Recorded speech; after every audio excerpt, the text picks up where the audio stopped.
नाम डॉक्टर अनामिका जोशी है। मैं एक वाटरिंग स्पेशलिस्ट यानी कि ऑक्यूलोप्लास्टी स्पेशलिस्ट हूँ। मैं हैदराबाद में प्रैक्टिस करती हूँ।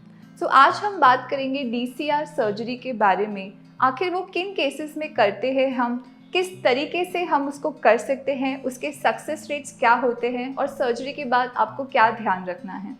DCR सर्जरी का फुल फॉर्म है डैक्रियोसिस्टोराइनोस्टोमी, यानी कि हम एक नया रास्ता बनाते हैं आँख और नाक के बीच में। किन केसेस में हम ये पेशेंट्स को एडवाइस करते हैं, तो जिन पेशेंट्स को बहुत लंबे टाइम से पानी आ रहा है और उनको जब हम OPD में टेस्ट करते हैं तब पता चलता है कि उनका पानी का रास्ता ब्लॉक्ड है, उस वजह से जो पानी अंदर जाना चाहिए वो बाहर आ रहा है, तब इन पेशेंट्स में हमको ये DCR सर्जरी करने की ज़रूरत पड़ती है। इस सर्जरी में एसेंशियली एक नया रास्ता जब हम बनाते हैं तो जो पुराना रास्ता ब्लॉकेज है उसको छोड़ के पानी फिर नए रास्ते से नाक में चला जाता है, गले में चले जाता है और पेशेंट की पानी आने की समस्या बंद हो जाती है। साथ ही जो इन्फेक्शंस पानी के रास्ते के ब्लॉकेज की वजह से होते हैं वो भी पूरी तरीके से ठीक हो जाते हैं, पानी आना बंद हो जाता है और साथ ही इन्फेक्शन भी पूरी तरह से ख़त्म हो जाता है। इस सर्जरी में दो तरीके से ये सर्जरी की जा सकती है।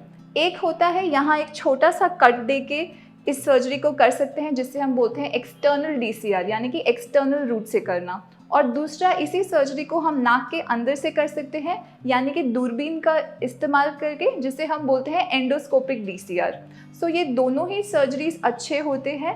कुछ प्रैक्टिशनर्स खाली एक्सटर्नल DCR करते हैं, कुछ लोग खाली एंडोस्कोपिक करते हैं, लेकिन यहाँ पे हमारे सेंटर में हम दोनों ही सर्जरीज करते हैं बेस्ड ऑन पेशेंट के लिए क्या सही है, पेशेंट को क्या चाहिए, उनके एज के हिसाब से, उनके नोज़ के एनाटॉमी के हिसाब से, प्रॉब्लम कितनी है, क्या है, उस हिसाब से।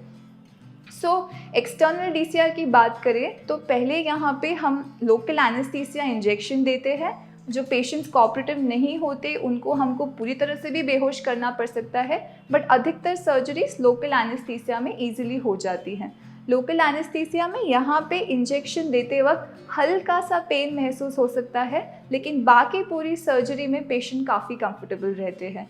यहाँ पे एक छोटा सा बोन का पार्ट रिमूव करके फिर नया रास्ता बनाया जाता है। इसमें तकरीबन 1 घंटे जितना समय लगता है। 1 घंटे बाद पेशेंट को हम 2-3 घंटे हॉस्पिटल में रेस्ट करा के उसके बाद डिस्चार्ज कर देते हैं।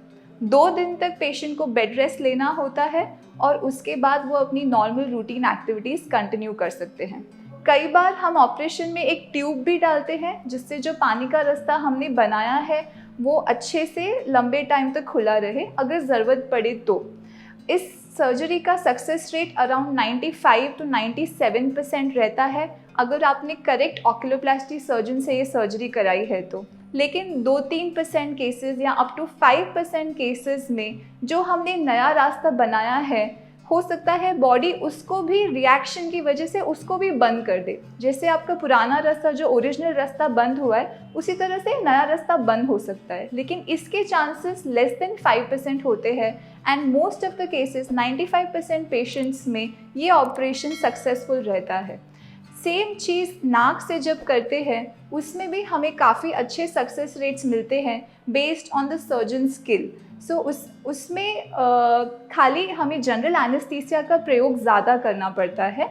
काफ़ी सारे जो नोज से सर्जरीज करते हैं हम वो जनरल एनेस्थीसिया उसमें ज़्यादा प्रेफर करते हैं, हालांकि उसको भी लोकल एनेस्थीसिया में कर सकते हैं और उसमें ऑलमोस्ट सेम सक्सेस रेट्स होते हैं based on the surgeon skills. वो भी हम डिसाइड करते हैं पेशेंट के फैक्टर्स के हिसाब से कि कौन सी सर्जरी उनके लिए बेटर है। एक्सटर्नल रूट से करने पे जो यहाँ छोटा सा एक इंसिजन आता है, छोटा सा जो कट आता है, उसका स्कार ज़्यादातर दिखता नहीं है, वो काफ़ी अच्छे से हाइड हो जाता है और उसके स्कार की वजह से यूजुअली पेशेंट्स को कोई प्रॉब्लम नहीं होती है। 3 मंथ्स में वो बिल्कुल विजिबल ही नहीं होता है। दोनों ही सर्जरीज काफ़ी अच्छी होती हैं।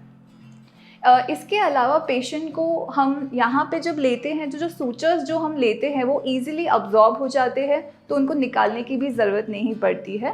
और अगर आप नाक से करें तो कोई भी टाँके बाहर आते नहीं हैं। 1 महीने बाद तक सर्जरी का रिज़ल्ट ईज़िली पता चल जाता है जब हम वापस वो टेस्ट ओपीडी में करके देखते हैं।